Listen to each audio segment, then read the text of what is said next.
the weird, and the wonderful with Strange Bones. So we're carrying on with our secret societies and the conspiracies there around. Welcome to LL and Mushroom that have just joined. So we're carrying on with our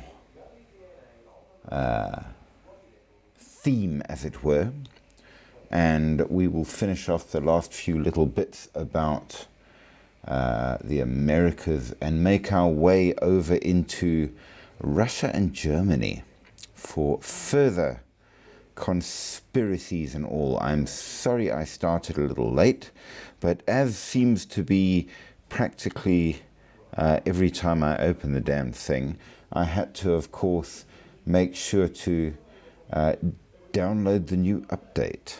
It always takes forever to do.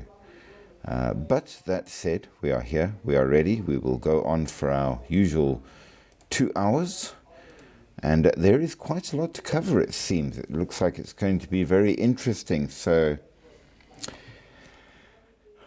if you're into your conspiracies and secret societies, we got some good ones, some of them very real, some of them I suspect very not. I'm going to point out that we do all of this on this channel purely for our own amusement and curiosity. We do not either promote or support or deride any of these things. They are just interesting things that people have claimed and might not be in any manner or form true, and maybe might be as well. I will leave the decisions thereon entirely up to you, and why not? But that said, I'm going to remind everybody that on this channel we have but one rule, and that is don't be rude. If you're rude, you get the boot. That said as well, you can certainly agree or disagree, have an opinion, as long as you're polite about it. And I encourage you very, very much to share any and all opinions. Comment greatly. Hey there to Le. Comment muchly.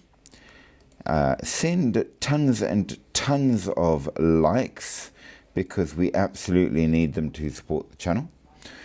Send a great many gifts.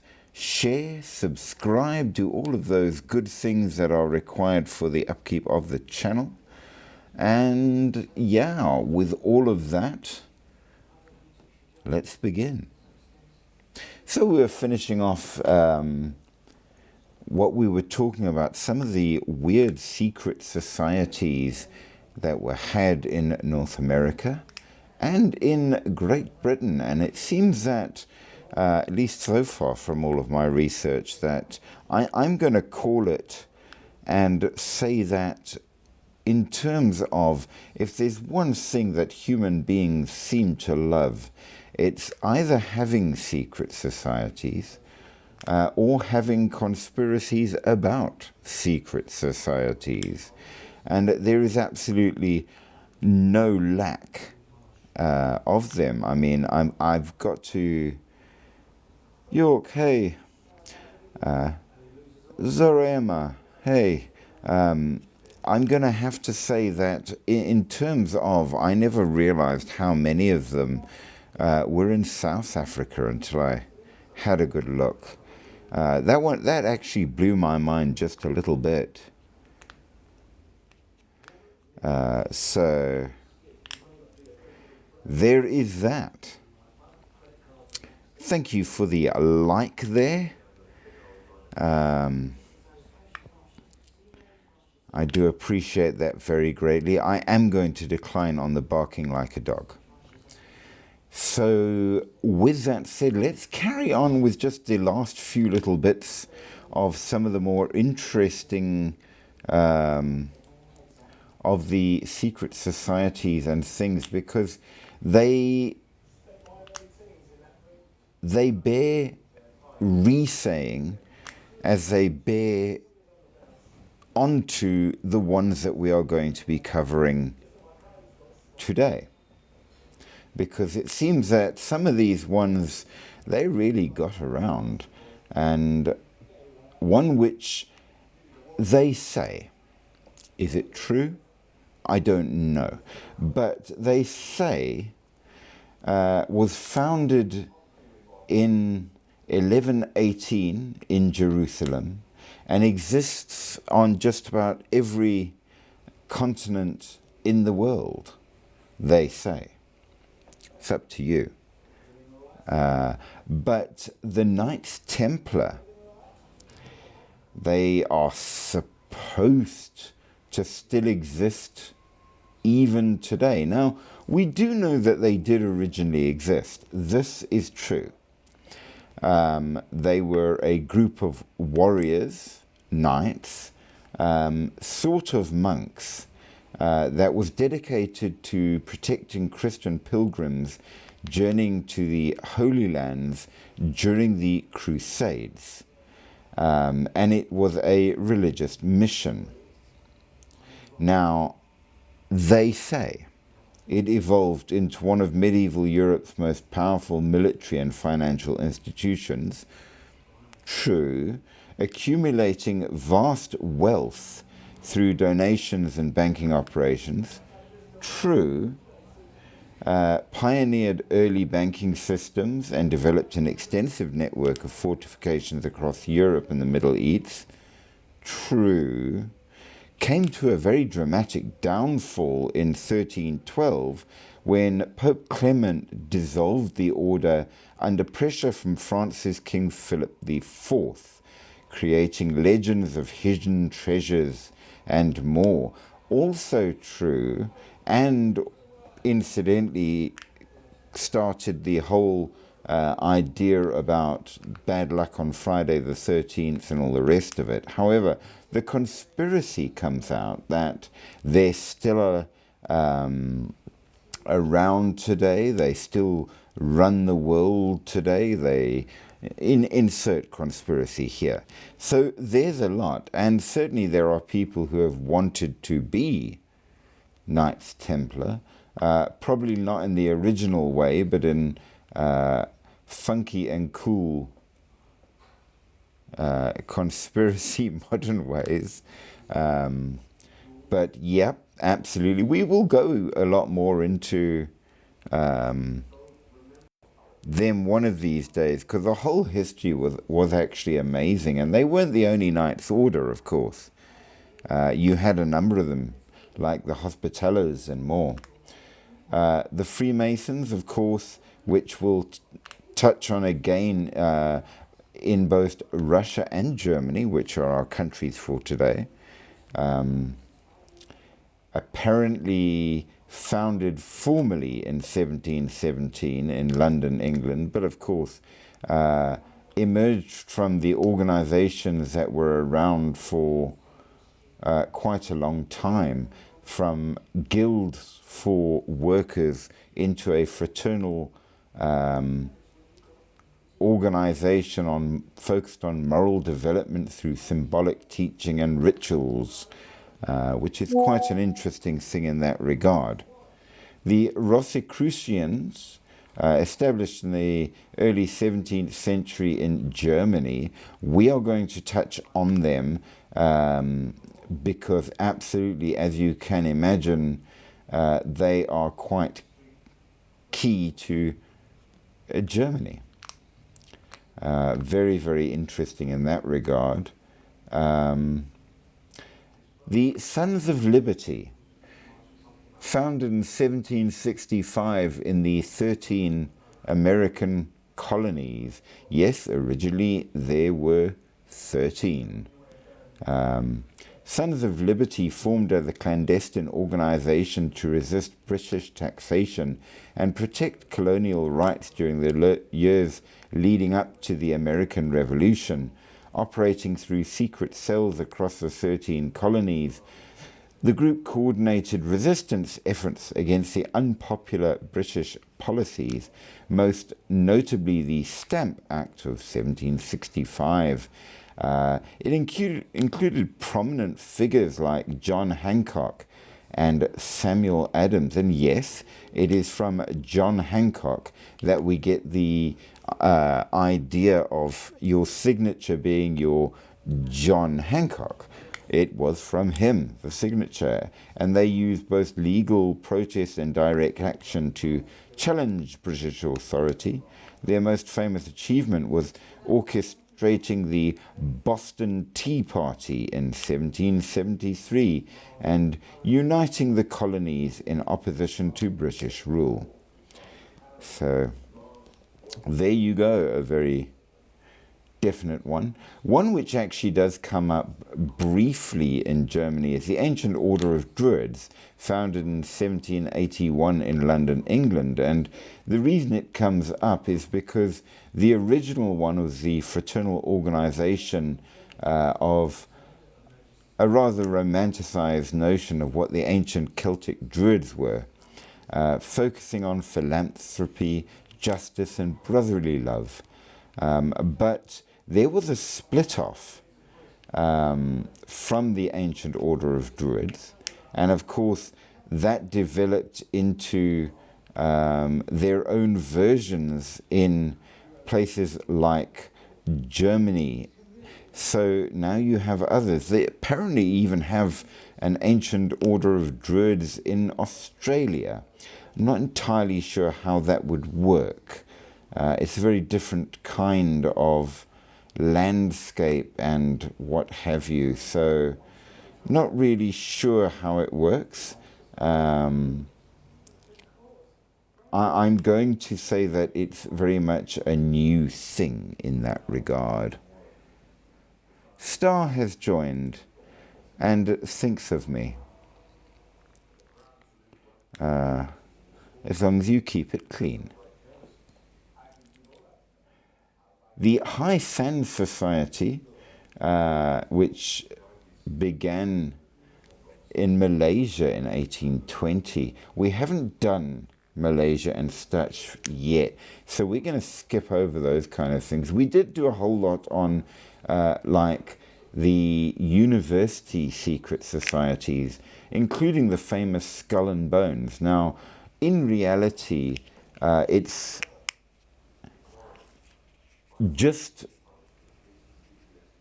a membership for 15 Yale seniors each year who are tapped for their achievements and potential. The society conducts activities in a windowless building known as the Tomb, and there are secretive rituals that nobody really knows about. And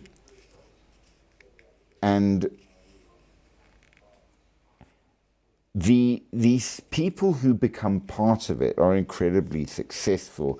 It's an old boys club in that regard, more than anything. But of course, what with the fact that nobody knows what goes on in these things, there's been a whole lot of conspiracies about them as well. And several notable authors have used them as a backdrop for strange occult things and crimes, none of which is true whatsoever, but it makes for a great story. So we do wonder. One which we are going to try to get to today is the Black Hand, and that of course is one that comes out of Serbia.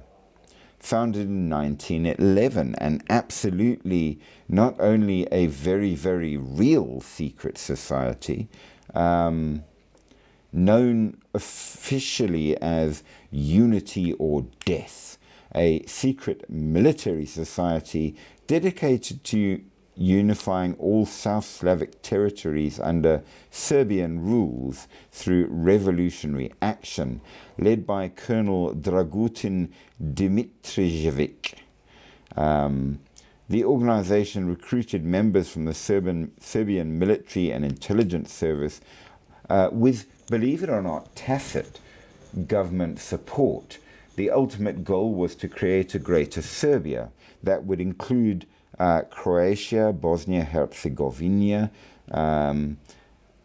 and other territories with significant South Slavic populations. Their real claim to fame, however, was that one of their operatives on June 28, 1914, did the truly unbelievable when Gavrilo Princip managed to assassinate Archduke Franz Ferdinand in Sarajevo, triggering World War I. So there you go. It was actually a very interesting story because the Archduke was supposed to go on a very specific route, and at the last minute changed his route. And Gavrilo Princip was all ready to take him out, and he just never drove past. And hugely saddened and disappointed that he had failed so miserably at his task, he went off and was having a drink at an outdoor bar when it turned out that the alternative route that the Archduke had chosen went right past. And leaping up, he pulled out his gun and managed to complete his mission, despite the fact that he had really thought he had failed, which is quite interesting. Now, the next one is the Priory of Zion, founded in 1956, apparently as a joke, in France. It gained international attention as an allegedly ancient secret society protecting the bloodline of Jesus Christ and Mary Magdalene. But it was actually an elaborate hoax created by French con artist Pierre Plantard. He fabricated historical documents and planted them in the Bibliothèque Nationale in Paris to support his claims about the organization's ancient origins. It gained widespread credibility through books like Holy Blood, Holy Grail, and then, of course, it reached the popular culture with Dan Brown's Da Vinci Code, despite complete debunking in the 1990s. To this day, it continues to appear in conspiracy theories, demonstrating the appeal of secret societies. Good evening to Spooky Stream of Thoughts. I hope that you are in fine and fabulous form.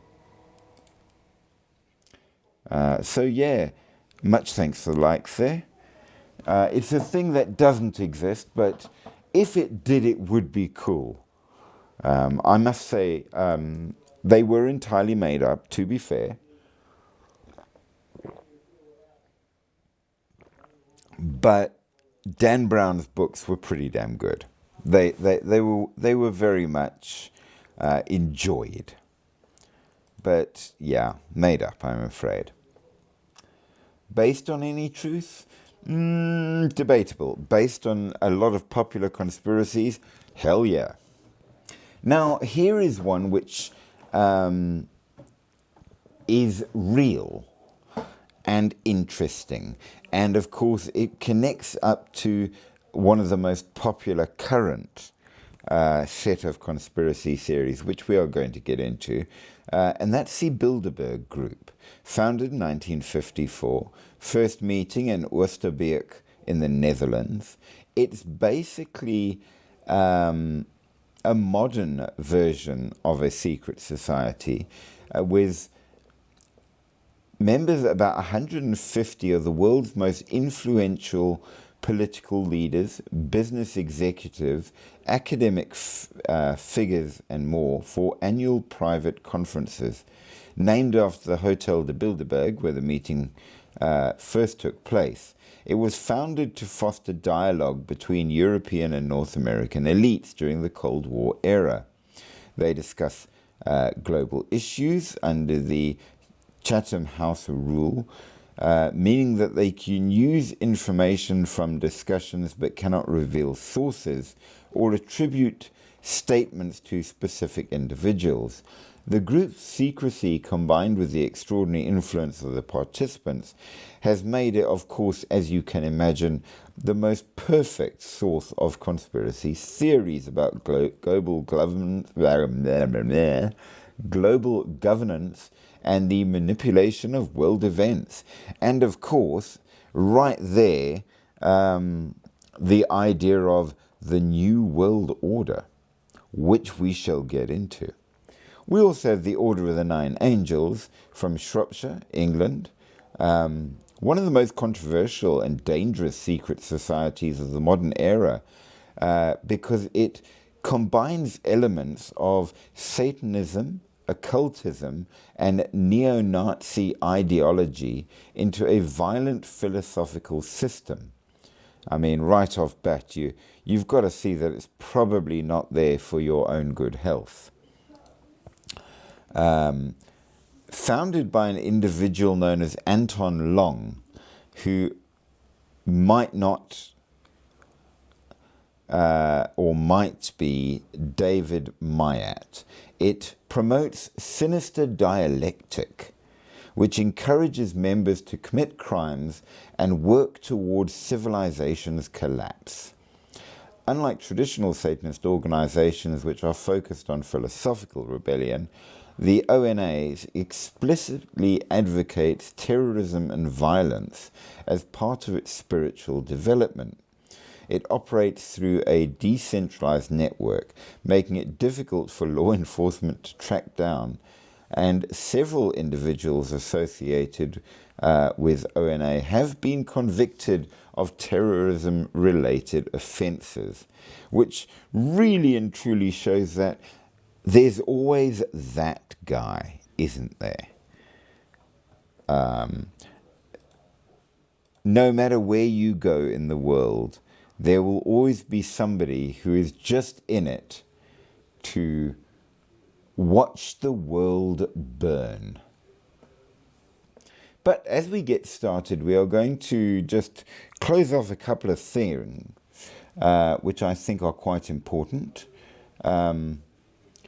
We spoke about a number of the conspiracies in the last one about the government being involved with weird stuff. I think a great many of us are fans of the Indiana Jones movies, with the search for the Holy Grail and similar such things. But was any of that kind of rubbish real? As it turns out, yes, it was. Most notably, a number of governments, especially the United States and the Soviet Union during the Cold War, have historically engaged in significant secret research programs into psychic phenomena like remote viewing and telepathy. Although there is no reliable scientific evidence for the existence or practical use of these things, the idea of magic in the modern,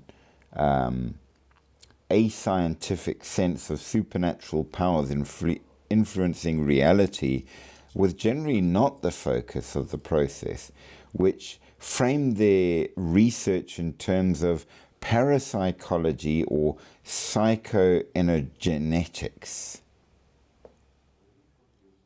It is, but it isn't. What it really brings out, which I thought was fascinating, is we all watched Stargate, didn't we? I mean, it was a good series. The idea of there being ways to go through portals around space. Well, it was actually got its name from Project Stargate and its predecessors, an umbrella term for a series of US government programs which included things like Scanate, Gondola Wish, and Grill Flame that ran between the 1970s and even up until 1995. They were working on training individuals to perceive information about distant or hidden locations, peoples, or events using only their minds, researchers at the Stanford Research Institute, such as Hai Puthoff and Russell Targ, developed protocols for remote viewing. This include notable individuals like Ingo Swann and Pat Price, who were key participants, with some claiming successes, such as locating a downed Soviet aircraft or describing a Soviet weapons facility. Famous Israeli psychic Uri Geller was even tested there.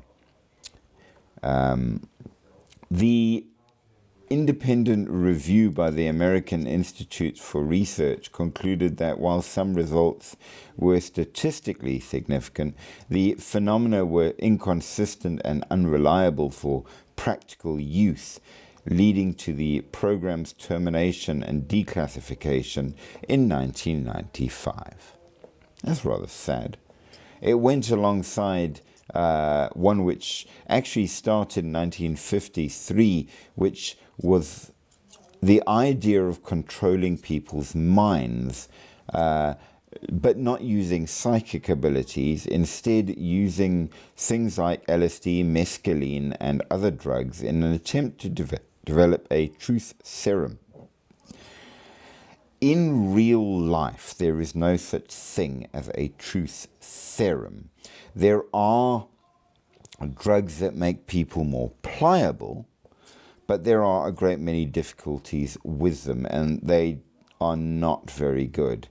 The idea of Project MK Ultra was a drug that, if I gave it to you, would make you unaware that I drugged you, but I could make you do what I wanted.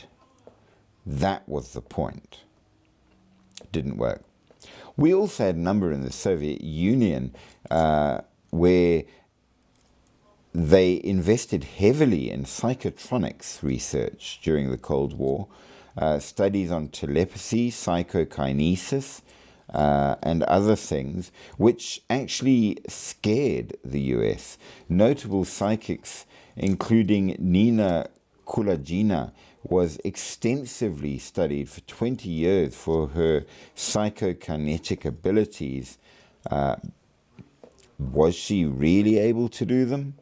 Well, that seems inconclusive.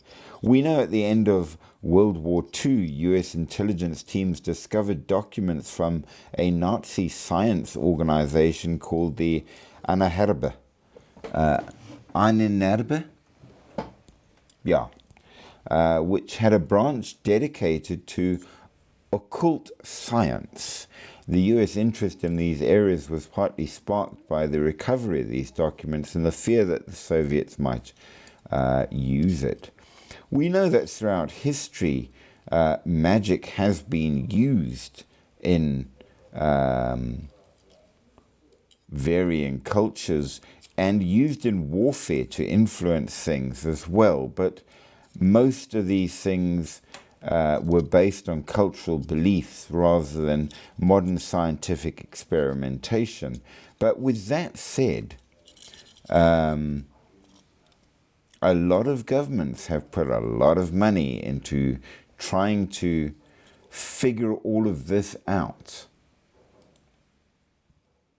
Now, Project Stargate, the big US one, was part of quite a collection of programs initiated during the Cold War when the US and Soviet Union, isn't it ironic? It was the US and the FU that competed for dominance in every conceivable domain, even the paranormal. In the 1970s, reports suggested that they were making progress in the Soviet Union in psychic research, and fearing that they were going to get left behind, the CIA began exploring whether or not psychic phenomena, especially remote viewing, which was the ability to perceive distant locations or events without physical presence, could be actually weaponized. The project went through all kinds of different iterations. As we said, we had Scanate, Gondola, Wish, Grill Flame, and more, and then was consolidated in the 1990s, that recently, as Stargate. Their main things were remote viewing, where the individuals who were the viewers would sit in a quiet room and attempt to describe or sketch details about distant locations, objects, or people they had never seen before. It involved a target provided by a handler, such as a geographic coordinates or a sealed envelope containing a photo. They also studied precognition, whether or not future events could be predicted, like military maneuvers or terrorist attacks. Telepathy and psychokinesis. Could you actually do that? Well, it seems that they were not terribly effective. Or maybe they did it wrong. Weaponized dimensions is nothing new, right? Not really. By and large, people have tried to do something like it for a very long time. It does seem, however, that they haven't been terribly effective. So, well, here's the alleged successes. Project Stargate says that they managed to use remote viewers to locate a downed Soviet aircraft in Africa. They provided details about hidden facilities and events later confirmed through conventional intelligence methods. However, it was said that things were subjective, vague, often inaccurate, and the successes were exaggerated. Replication was very, very difficult. So there was a huge argument. Would I consider dimensional exploration? You mean, would I personally do it? Yeah, I would actually. I think I would. It's wacky enough that I'd like to give it a try. I'm not going to lie to you. So, yeah, I'd give it a bash. Do I think it's real? I don't think we could do it yet. First, we need to figure out whether or not dimensions are real and in what sense, and how dangerous might they be. Therein lies the problem. Let me finish this and I'll tell you why. So they ended off things with Stargate in the 1995 because they said that it was intriguing but nothing worth doing. So why did they put so much in? Well, partly it was a time when experimentation was absolutely massive. We know out of that time a huge amount of inventions did come. So not just in this, but it was. There was a great deal of Cold War paranoia and fear of missing out. I mean, this was government FOMO at its greatest. So that was really why. Now, we do know that these kind of things have very, very much affected books, stories, movies, conspiracy theories, all of the good stuff. So it had effect. Hey, Shady. Now, we do also have to point out that most of our knowledge about alternate dimensions does come from mythology. Thank you for the likes. I do appreciate that greatly. It KZN. So I'm going to put it out that a lot of the knowledge, such as it is, that we have about dimensions is from mythology. The problem with that is, A, is it anything more than mythology? But in many of the stories, the bit that gives me pause, by and large, includes the fact that these other realms, such as they are often described as pretty freaky. Shady, we're mainly discussing conspiracy theories and secret societies, but I'm just answering a question for Hein. So I'm going to say that, like they say, the world of the jinn is made of fire. The problem with that, I'm not sure humans are going to do so well in such a world. So if you were to prove other dimensions existed and we could go there, you would need some kind of protective method or a way to see what's on that side before you stepped in, so that you didn't just step through and immediately explode yourself, because that would be problematic, I think. So it would be something that required a lot of research before you jumped into it. Nevertheless, moving along, one of the biggest sort of conspiracies that you tend to get out of both the US and Great Britain, but which obviously is important in a number of other countries as well, is the idea of the New World Order. And it's pervasive throughout conspiracy theories. And the short explanation is, there is a shadowy, powerful elite group conspiring to form a totalitarian, or possibly has already, global government. The idea is that the cabal is the true power behind world events, manipulating politics, economics, and even crises and things to achieve their goal of world domination. Now, there are a lot of conspiracy theories about the New World Order, and exactly who they are and who is involved and all the rest of it. In certain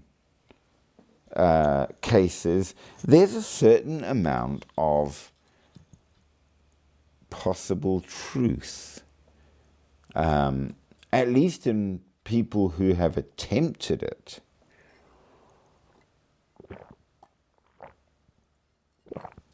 Whether or not anyone has succeeded is another story, but the Illuminati has been accused, the Freemasons absolutely, as well as a number of other groups, the Rockefellers, the Rothschilds, that's actually been a big one.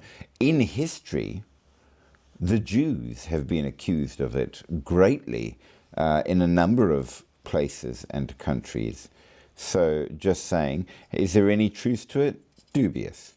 The idea such as the Catholic Church, the Bilderberg Group, the United Nations itself, the European Union, the World Trade Organization, the World Health Organization, either being the ones doing the New World Order's bidding, or as being the New World Order.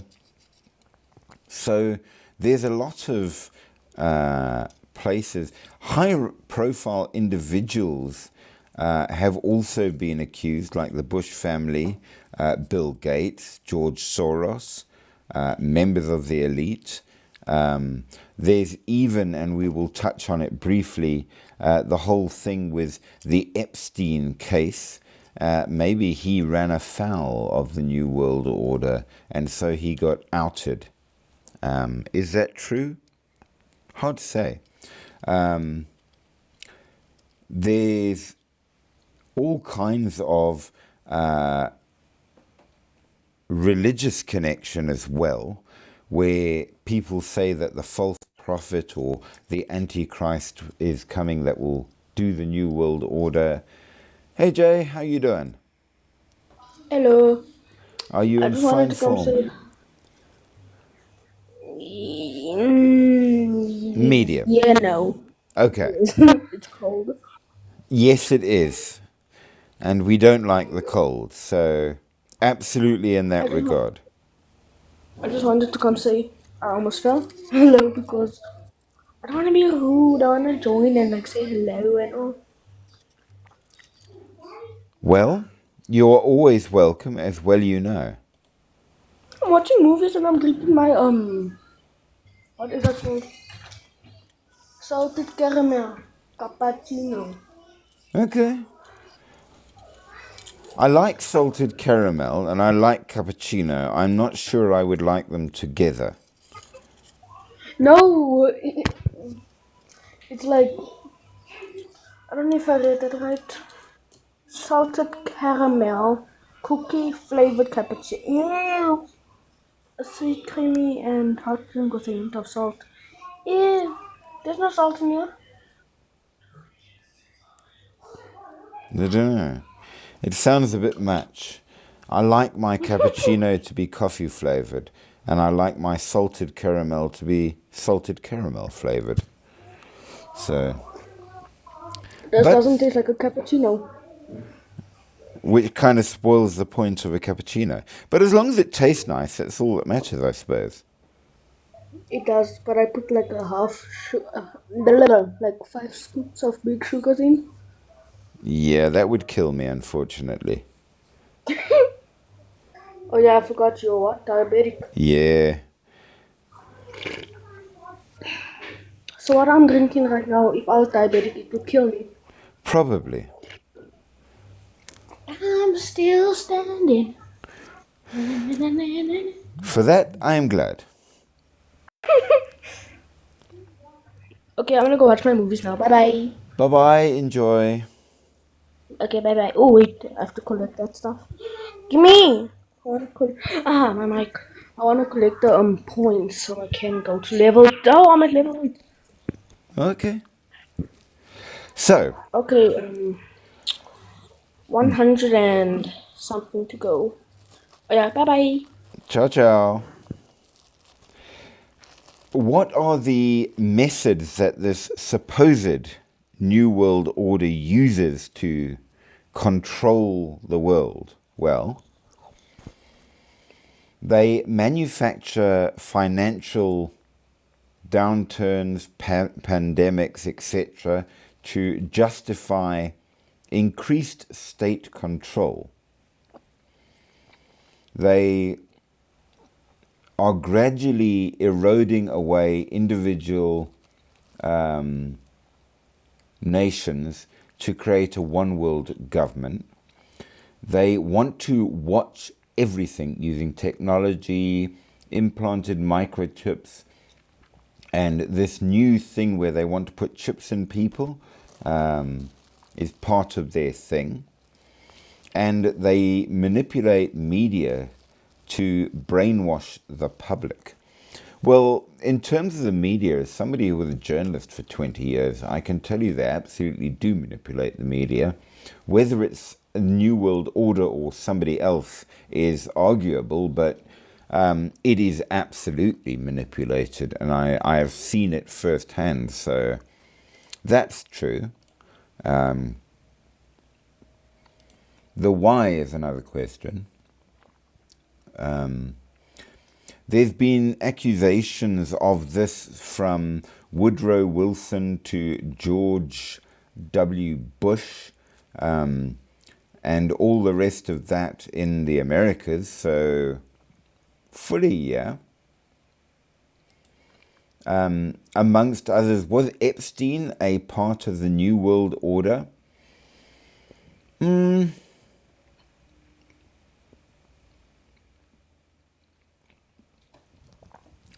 It seems not necessarily. there's a lot of conspiracy theories circulating that say his high-profile connections and such connected him to varying secret societies. The Illuminati were the favorite one. But it doesn't seem necessarily. And I suppose, do you need a secret society if you're that rich, when you can just go and do what you like anyway? And then when he fell out of favor, of course, everything came out and he got burnt to a crisp.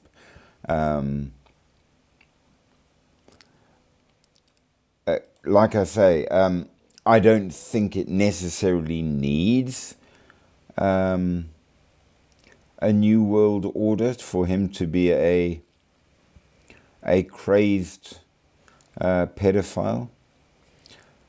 We know that, according to conspiracy at least, and as I said, I'm not saying it's true, the CIA killed JFK, the moon landing was fake, 9/11 was an inside job, COVID was designed by the Gates Foundation to control the world, the COVID vaccine had a microchip in it, so you're all chipped.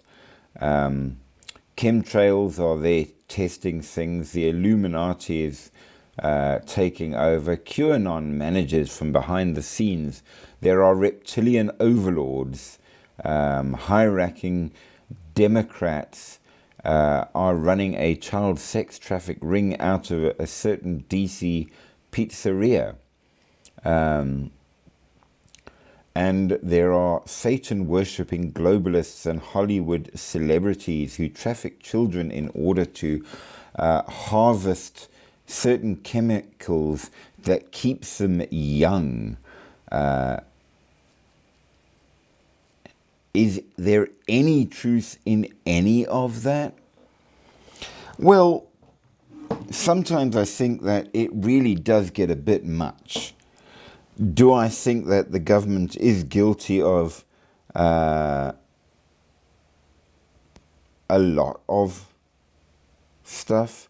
We know the FBI legally spies on everybody. Yeah, that goes without saying, but that's not really New World Order stuff. It's paranoia on their part. There was a lot of human experimentation done by the US government that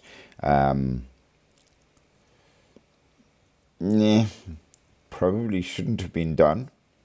Just saying. COVID probably came from a lab in Wuhan, they say. Are there reptilian overlords?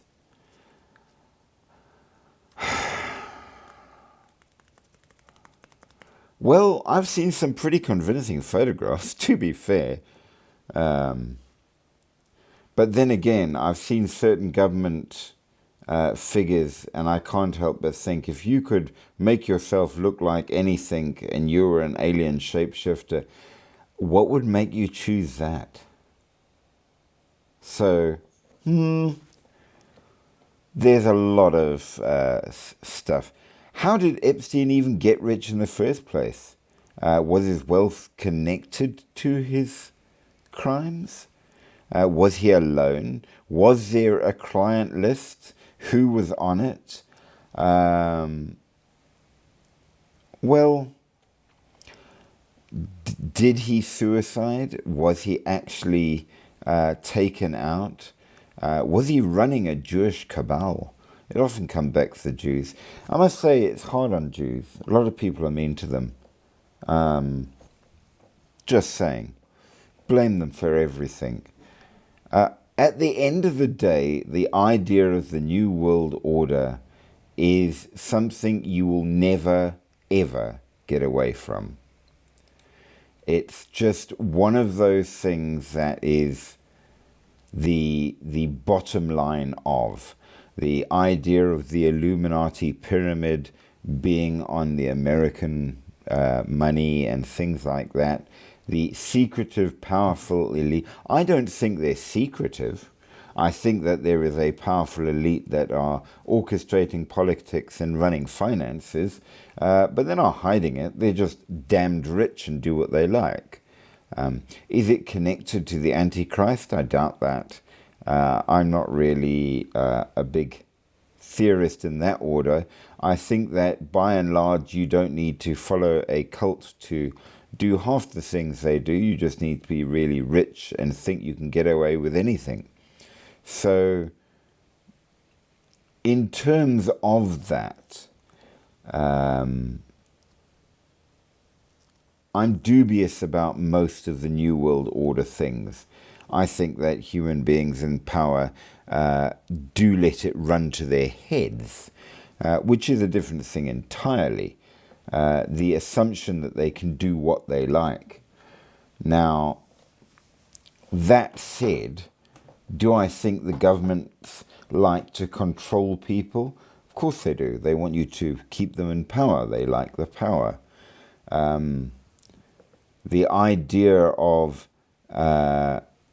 having a special enemy, I recall back in the day, if you're a South African, you often heard about die rooi gevaar.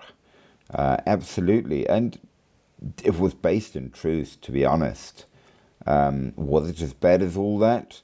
Yeah. Are the Illuminati really the ones behind it? Are there dangers to worry about? Well, sometimes yes. Do we really need to go quite that conspiracy theorist? Nah.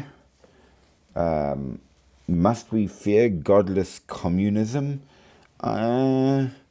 These are the kind of things that have come up. I think the biggest concern is when we think that the government should be allowed to be totally in power. Politicians have forgotten they serve the people. And quite frankly, when they don't, they should be kicked out. They are not kings.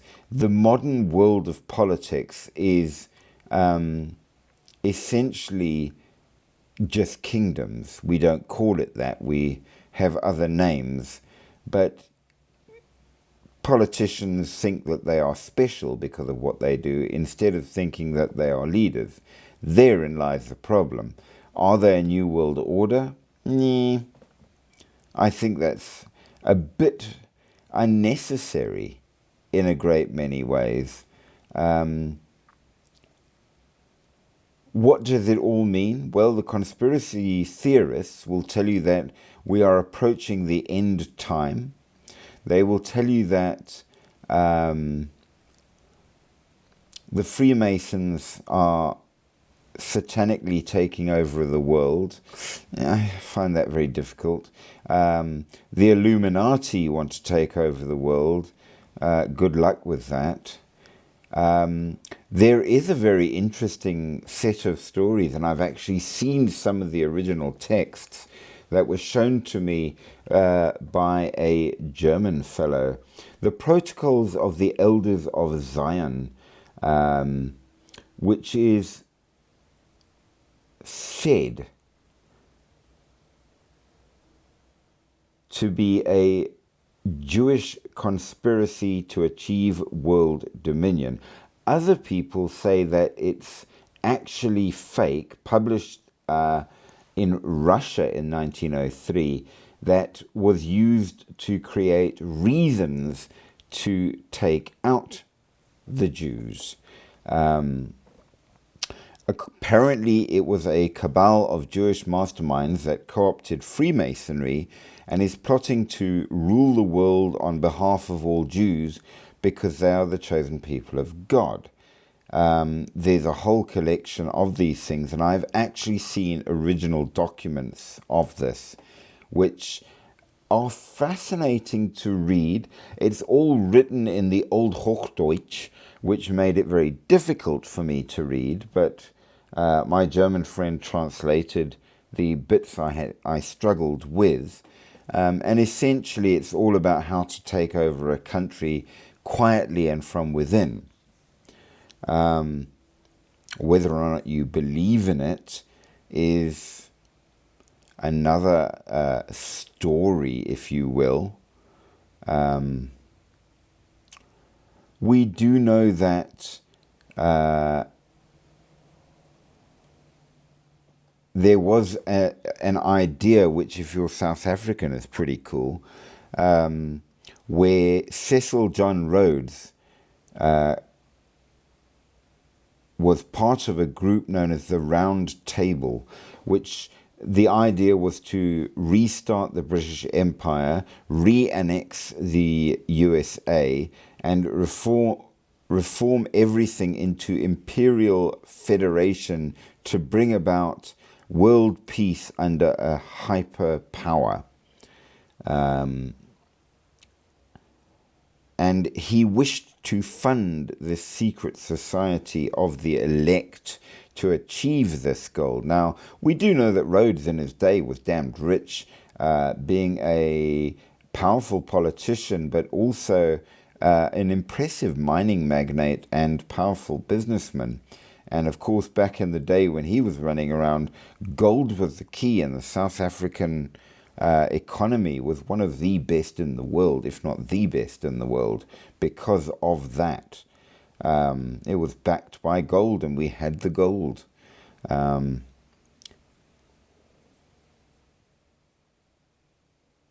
Was it real? Did it ever actually get established?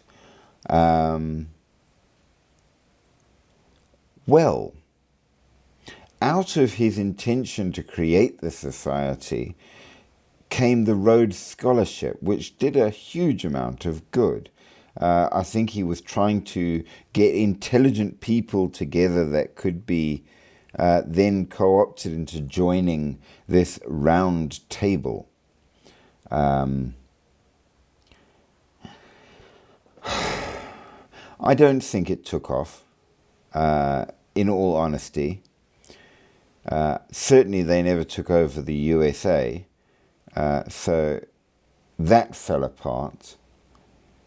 But the fact that there are people out there that wanted to do such things shows you a lot about the aims of man, as it were. We do know that there was an attempt to start off a new order with it being of German understanding, so Nazism, new order, a Fourth Reich, which they wanted to create in the US. Did they ever manage to do it? I don't think so.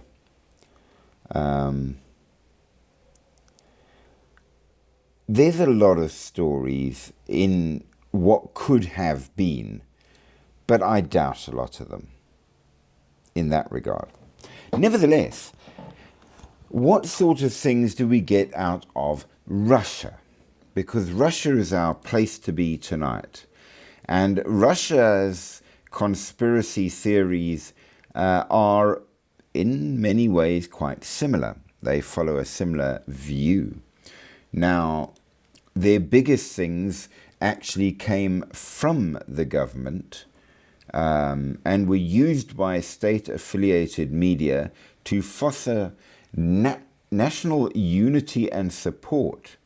So you had the external threat plots, the Dulles Plan, which was widely circulated, was a forged text attributed to former CIA Director Alan Dulles, outlining a long-term US strategy for the moral and cultural corruption and ultimate destruction of the Soviet people.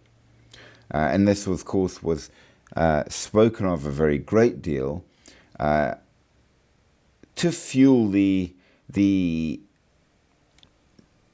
anger against the Western world.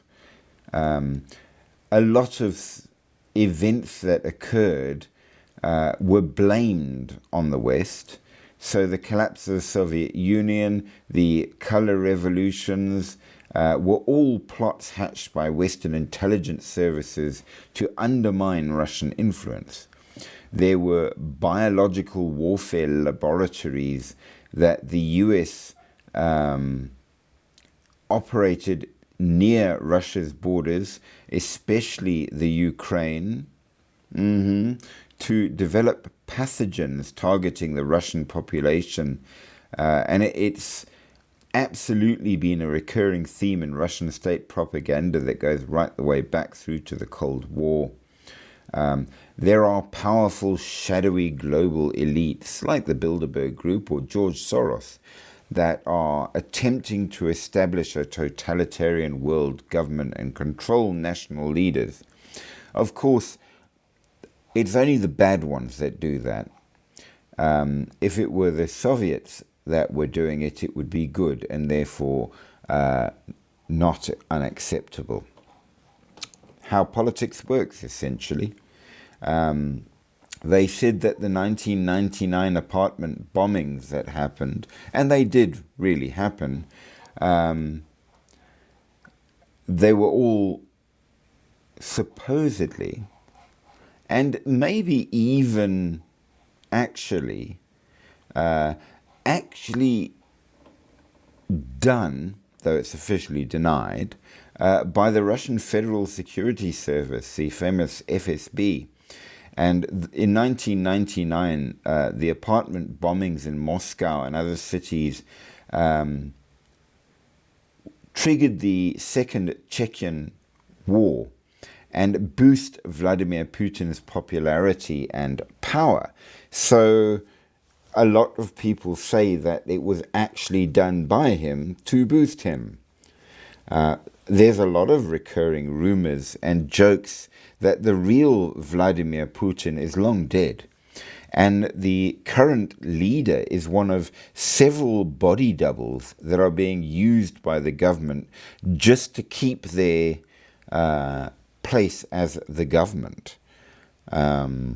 Is it true? Well, I don't know. They say there's a secret Moscow metro, the Metro 2, a long-standing urban legend of a secret parallel subway system beneath Moscow, built for government and military use alone. Is there one? Well, I don't know. If you come from Moscow, let us know. The Kursk submarine sinking is another conspiracy theory that they like.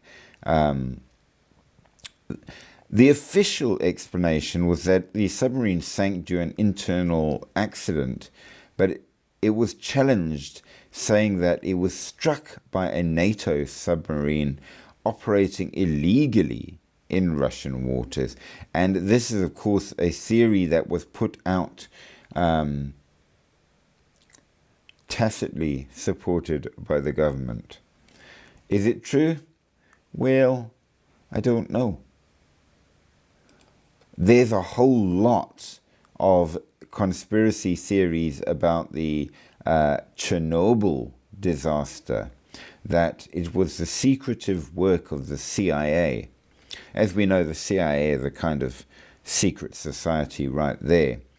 And they actually did the whole thing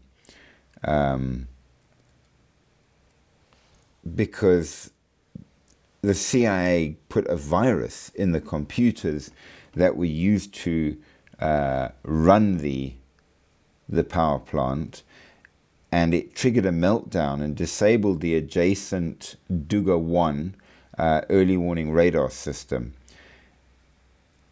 Was there any truth to that? Well, I would find it very difficult to believe, but they say that Chernobyl was actually a secret KGB cover-up because it was designed as an experiment to study the effects of radiation on its citizens in prepare for war.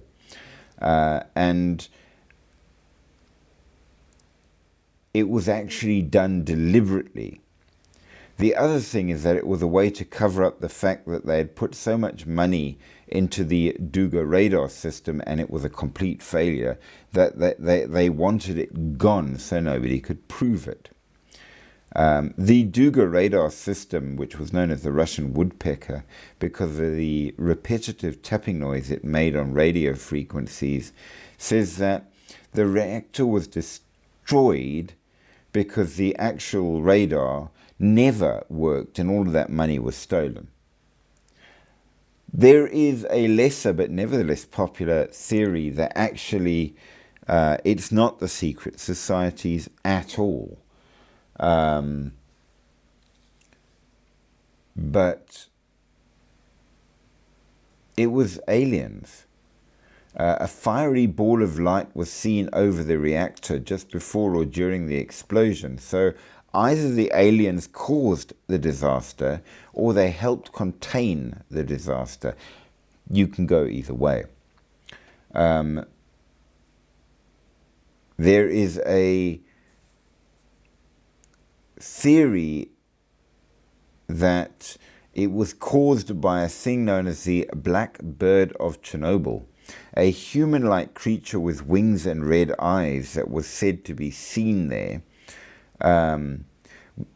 Some say no, it wasn't caused by it directly. It was done to try and destroy it because they had made the creature inside the secret laboratories in Chernobyl, and they realized that what they had made was so bad, they had to destroy everything. So the other interesting one is that monsters have developed in there afterwards. Hard to say. But they do have a lot of secret societies, many of which are real, to be fair. Not always successful, I will put it to you, but real. So as we get into the secret societies, remember, like, share, subscribe, whack that heart, because we need them all for support to the channel. So the first one are the Decembrists, liberal-minded aristocrats and military officers who plotted against Tsar Nicholas I in 1825. They involved several secret organizations such as the Union of Salvation, the Union of Prosperity, and the Northern and Southern Societies. They were very much a real group, and they very much did plot against the emperor. And eventually, of course, succeeded. There was the Petrashevsky Circle, 19th century individuals who were intellectuals who discussed radical social and political ideas, which wasn't allowed, and led to their arrest and exile. The Imperial Okhrana, the secret police of the Imperial Russian government, notorious for using agent provocateurs to infiltrate and control revolutionary organizations such as the Bolsheviks, the Mensheviks, and the Socialists. Of course, they weren't a successful organization because, well, they lost. So there you go.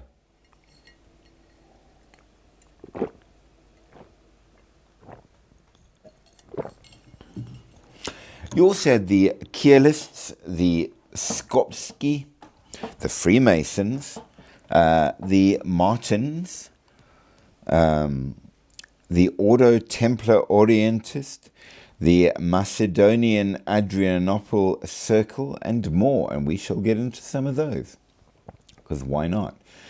But we will start with the Brotherhood of Saints Cyril and Methodius.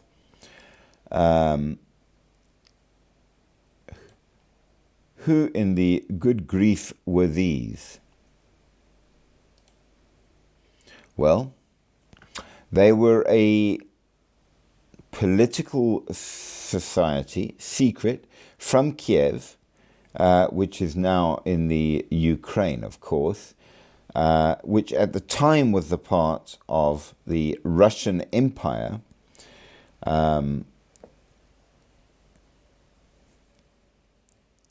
Somewhere around 1845, They sought to revive the ideals of the traditional Ukrainian brotherhoods and wanted a Ukrainian national revival, including national autonomy within a free and equal Slavic federation. It got suppressed by the government with internal exile or imprisonment, and suppressed, I would say, probably suppressed fairly hard.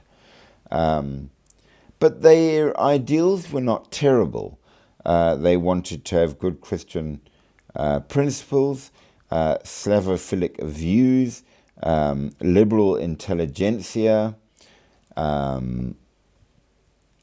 It was started off by Mykola Kostomarov, a historian,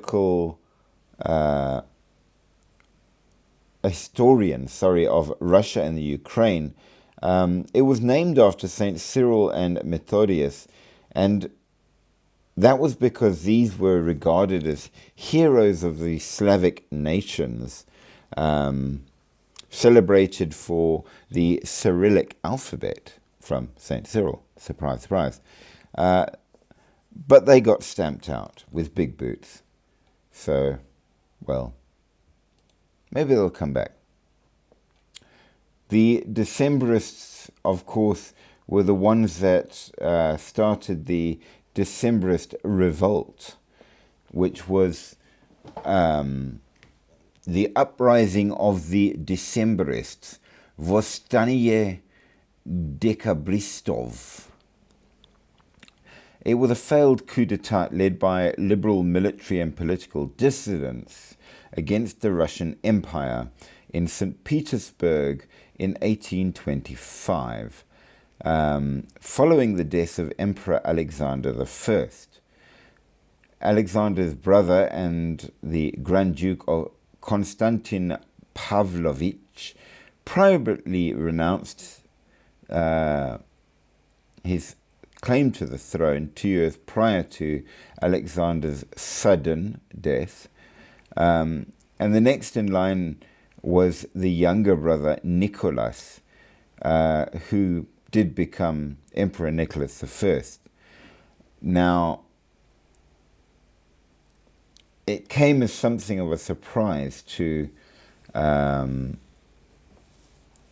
both the government and the military, who didn't know that actually Constantine had renounced his claim to the throne.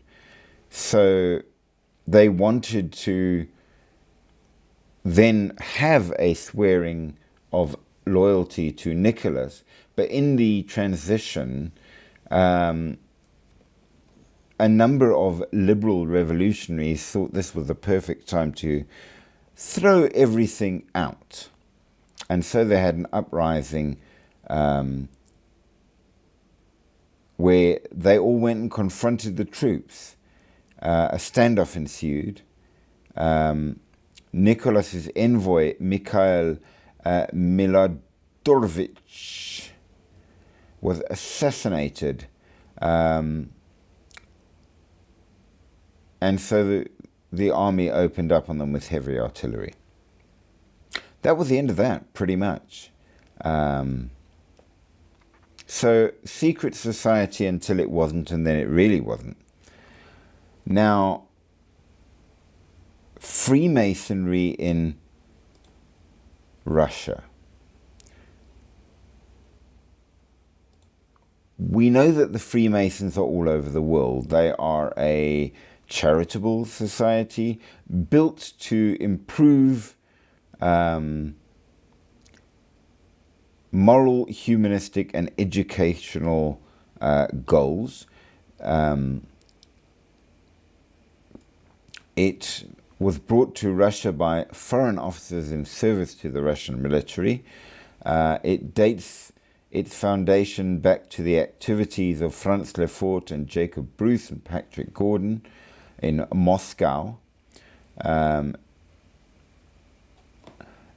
It's been there since before 1730s, absolutely. So a busy a busy lot. How? Okay. The cat is bored because it's rained all day, and therefore the cat has thrown everything off the table on the floor. He's going to get a smack from his dad because it's computer parts. But there you go. I'm not his dad, and it's not my computer. So that said, that the problem with it is that it didn't fall in line with the New World Order and I'm not talking the one in the rest of the world, but within Russia. So Catherine the Great decided that the Masons were turning on her son Paul, or turning her son Paul against herself. And so she clamped down on a lot of it. And when an empress clamps, they clamp hard. She saw that one of the palaces built had Freemason symbols on it, so she had it pulled down. And then they jailed all the Freemasons they could find, and the rest had to flee Russia. This now got worse.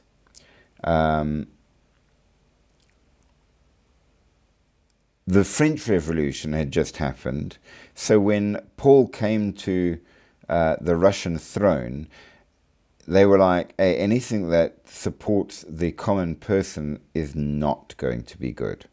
We're just saying. So they are clearly a secret organization that needs to be unsecretized with a brick, as it were, so to speak. And this absolutely did get done. Since then, and after a great deal of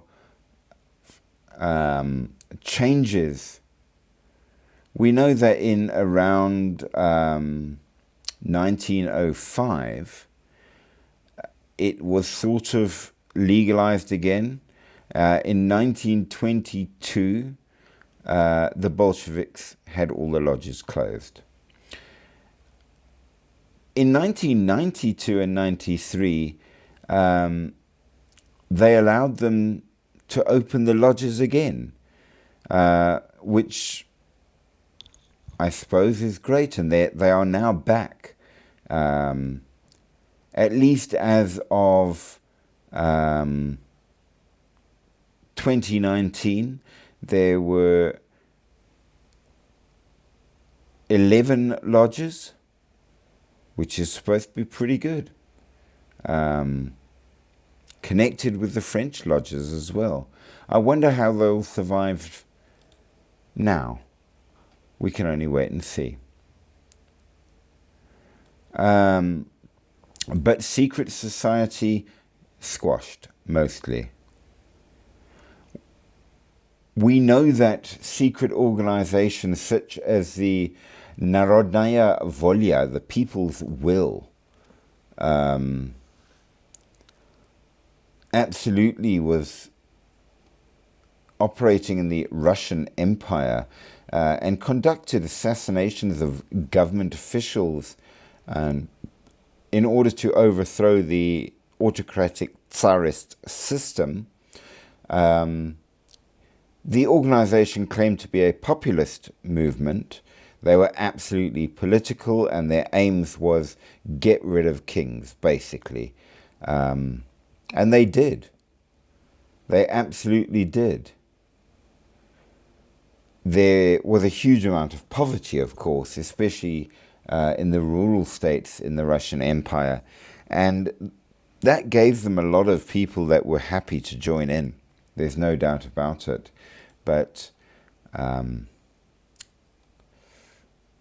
well, then you have the Chorny Perdel, the Black Partition, a revolutionary organization as well in the 1880s, established in 1879 after the split of the Land of Liberty and the Voronezh Congress in the same year.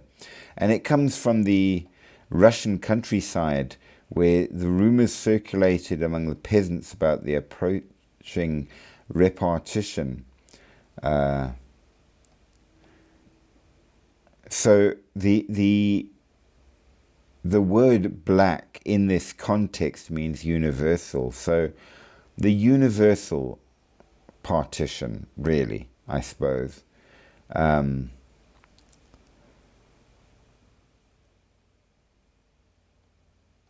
They wanted to use, initially, just peaceful political struggle. And the idea was to stop the movements of the time, around the 1880s and what have you. But it seems that peaceful revolution didn't last, and their attempts to change the way things were went violent.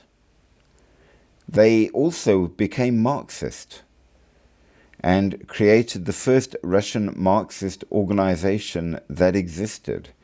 So, yeah, a weird politics was big in Russia when they're secret societies.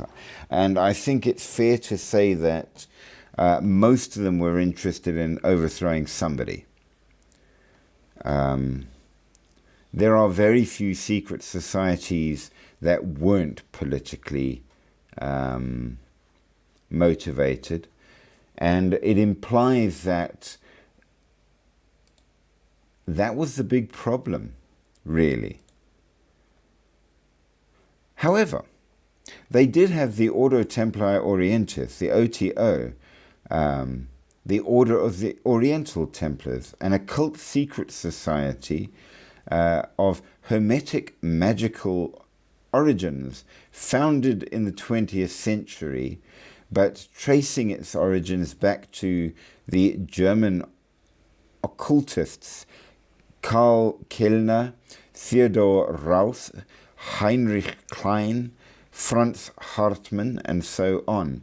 It was modeled after and associated with European Freemasonry, apparently, and only Freemasons initially could seek admittance. Kellner wanted to create an academic Masonica, where various rites of high-degree Freemasonry could be confirmed for the German-speaking countries. Now, this, of course, did spread then to other countries, as you can imagine. We also know that Aleister Crowley assumed control of the order. He had been inducted into the order in the 1910s, and he maintained a lot of the core elements, but the rest was changed by Crowley. Guiding philosophy of the OTO from this point on became his self-created occult system, Thelema, and it ceased its Masonic degrees and membership requirements. After that, however, it sort of split up into 4 branches, each one claiming to be the original, and it then spread around, and it has a standing in Russia and in Germany, so both countries. The idea here is to gain a better person, though what exactly is better? Because in certain of the schools they were more about the moral development, and in certain of the schools they were all about sexual development. So exactly what they were going at, we're not sure. Apparently each other. But yeah, the development then went on into weirdness in the extreme. Now, within a lot of the Soviet setup, you were not really allowed to think. You thought the way the government told you to. And so you got things like the Petrashevsky Circle, which literally were a bunch of intellectuals who got together to talk and think and talk about how to better the country. But as you can imagine, Nicholas I were quite alarmed with the idea of revolution, so they all got arrested and imprisoned, and were then taken off to be shot. But oddly enough, at the last minute, they were given a notice of reprieve. As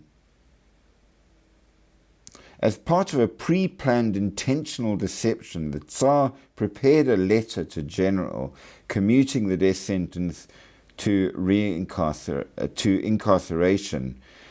Some went to Siberia, others to prisons, and some didn't have too bad a time of it. But it was a method whereby, yes, I had to punish you, but see how I save you, so you better be nice to me, kind of thing. And it apparently worked. But they did carry on in a number of ways with others taking up the intellectual thing. It didn't work too well, though. When they stamp in Russia, they stamp hard. You also had the secret Macedonian Adrianople Circle, which is really interesting because all of that is Greek, but it was founded in St. Petersburg in 1900s with Bulgarian students in the Russian Empire. Now, according to its founding protocol, it was to support the Macedonian cause. I don't know, I always thought Macedonia was basically Greek, but apparently I'm wrong. One of the founders was Krist Mlerkov. The circle was in direct contacts with the Supreme Macedonian Adrianople Committee in Bulgaria, to which it reported its activities.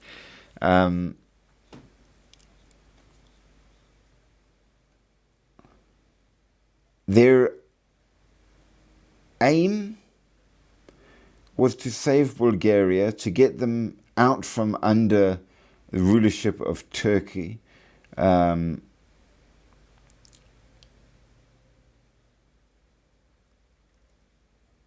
Why? Because they could, I suppose. It was a student society. Did it ever work? I don't know. It's very hard to tell. They were a strange bunch, no matter what. But with all of that said, we also had the Union of Prosperity. I've got to say that in terms of anything that has that fancy a title is suspect to me. And they were liberalist, abolitionist, constitutionalists, Republican, left-wing, and they didn't like the Tsars. They eventually ended up as being the seeds, if you will, of the Communist Party. So, along with the Union of Salvation, equally exactly that. So, yeah. Now, in direct opposition to all of these were the Okhrana, the secret police for the empire that managed everything. and they were essentially what under the Soviets were the KGB. Different name, same kind of tactics. Make of it what you will. Now, moving from Russia to Germany, did they have secret societies and conspiracy theories and all of that as well? And the answer is hell yeah. There isn't a country in the world that doesn't, it seems.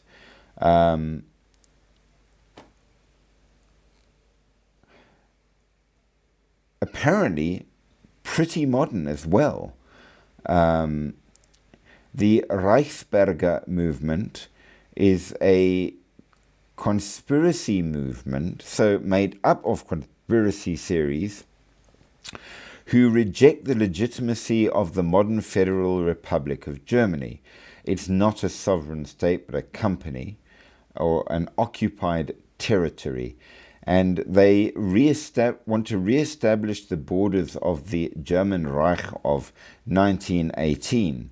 In 2022, a large group of them were actually arrested for plotting a violent coup to storm the Bundestag, the German parliament, and overthrow the government. So it happens to this day. We know that there was the Deep State and QAnon, which might have been related to the Reichsbürger. They say that the country is actually run by these deep state corrupt elites involved in heinous activities, child abuse and more. They have secret powers pulling the strings of political history, and it's a New World Order thing all over again, which is very popular with a lot of people.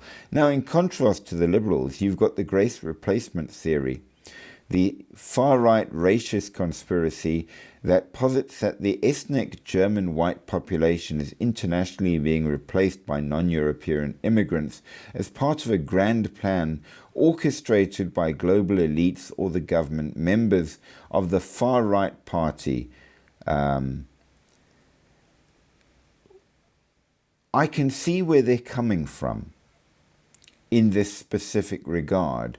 What's happened with a number of the forced immigrants, and why people would say this. So I'm just throwing it out there. There's a whole lot of conspiracies that the governments are using the COVID-19 and protested violently against it because the government is using it to do what they want and need to be stopped. And of course the government is run by none other than the Illuminati. Are they? I don't know. Feel free to give an opinion, anybody.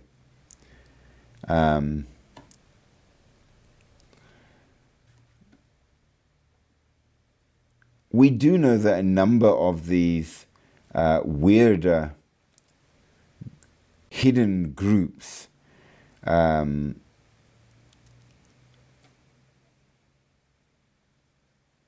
can really go to lengths. The Skopsky, for example, was a part of the Eastern Orthodox Christian Church that were best known for practicing the emasculation of men, yes, that's what you think it is, and the mastectomy and mutilation of female genitalia, in accordance with their teaching against any kind of sexual lust. So things got really out of hand. I mean, people go very far, and they are not the only ones. We know in all over Europe there were groups known as flagellantes, which felt that it was important to really punish yourself for being evilly human. It's weird how they build. That said, let's talk about the cool secret societies. You've got the Great Tartaria. This comes out of Russian nationalism, and it says that originally there was a powerful civilization called Tartaria, intentionally suppressed and forgotten by the West. It is the true Russia, and that's why Russians are better than everybody, and should, in fact, be ruling the world. Is it true? No. The Judeo-Masonic conspiracies following the fall of the Soviet Union, there are said to be secret cults, mostly born out of conspiracy theories that have anti-Semitic narratives that say that either the Jews or the Freemasons or both are working inside Russia to destroy it. We know that they say that George Soros, for example, is one of those people who is leading the West against Russia.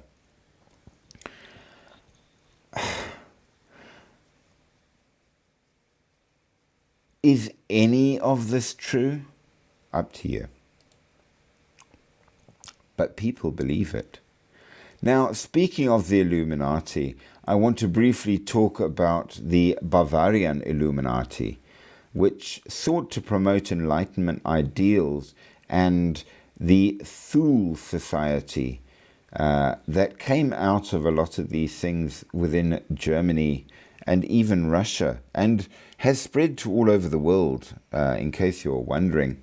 The Bavarian Illuminati was founded in 1776, created to promote reason and oppose superstition and religious influence in society. Its members were suppressed and the group was banned. In contrast, you had the Thule Society, which was founded in just after World War I, which was created to promote superstition and religious influence by Aleister Crowley, who was a weirdo. But cool. You obviously had a lot of problems here. You also had a very interesting one, which was the Fraternus Saturni, a magical order founded in 1926 that teaches magic and esotericism, and it still exists today. You can join it if you fill the correct things. But modern conspiracy theories, you've got the Vril Society, which says that there's a power called Vril that the right people in the right way will be able to access,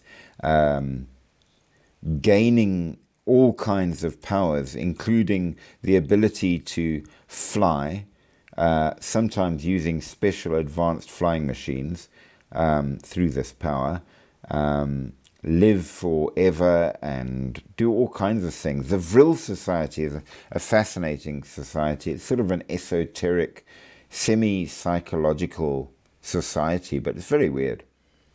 The SS, now not a secret society, a subdivision of the Sturmabteilung, the Schutzstaffel, were part of Hitler's personal bodyguard before it grew into a large organization that policed the Third Reich. But in many ways it was secretive, and it fulfilled a lot of the roles of the secret societies insofar that we knew it was there, and a lot of who ran it was known, but man, did they get up to some weird things. The Sturmabteilung were just soldiers, or thugs, depending how you looked at it, but the Schutzstaffel were just weird. Now, you also had the Stasi, the secret police, which had a massive network, and they were very, very, very secretive. Nobody knew who anyone was, and it was quite terrifying. You had the Germanenorden, another cultural and occultist group from the early 20th century that apparently still exists, and the occultists, an encrypted society in some way that believed that optometry was the way through to a deeper involvement in power and the secret rituals thereon. Very, very weird in that regard. And with a number of very skilled ophthalmologists and top doctors that really did achieve huge advances in corneal transplants, cataract surgery, a ton of things, but was also linked to the occult. It included Spreeborgen Ophthalmology Clinic, Asclepios Hospital in Barmbek, Euro Eyes, Ulm University Hospital, and Universal Hospital Frankfurt. The oculists were, however, also a secret society that exists among ophthalmologists, led by Count Friedrich August von Welthelm, using secret codes and things. It may have been sort of Freemason type. There is a branch in America and a branch in Germany that still exist today. So yeah, the codes carry on, the secrets carry on, and the secret societies carry on. Is any of it real? Well, that's up to you.